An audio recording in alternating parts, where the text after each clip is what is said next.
On the 4th of July, up at Northbrook and Glenview, we had a terrible incident which claimed the life of two individuals, the Lindner family, when there was a train derailment. They've gone to the source of this derailment and found it's something called a sun kink. What it means is that when it's an extremely hot day and the sun is beating down on this track here, occasionally it causes it to distort and get wavy. And as a result, the train going over it can be derailed. In the last 4 weeks across the country, we've had 4 train derailments, obviously one here, and it's led the Federal Railroad Administration to take a closer look.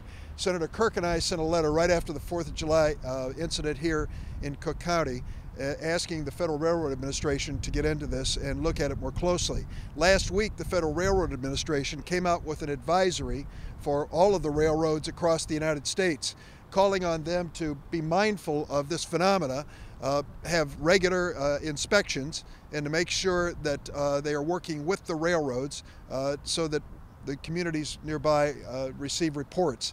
Now, I sent a letter to the American Association of Railroads that covers all the major railroads as well as Amtrak, and it basically calls on the railroads across the United States, particularly here in Illinois, to follow these guidelines very closely and to report to local communities. We understand that this is a new responsibility and a major responsibility, but let's face it, we're going to have a 100-degree day today, most likely, and probably again soon, and we still have August before us. So this problem, this overheating of these tracks and the derailments that come from them are problems that we've got to be mindful of. The extreme weather events which we're seeing across the country are calling into question a lot of safety measures. Let's face it too, Chicago and Illinois are here because of railroads. It is the backbone of our economy and always has been.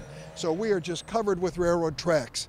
We want to make sure that the trains that are moving freight and chemicals and hazardous waste, whatever it may be, are moving safely near and through our communities.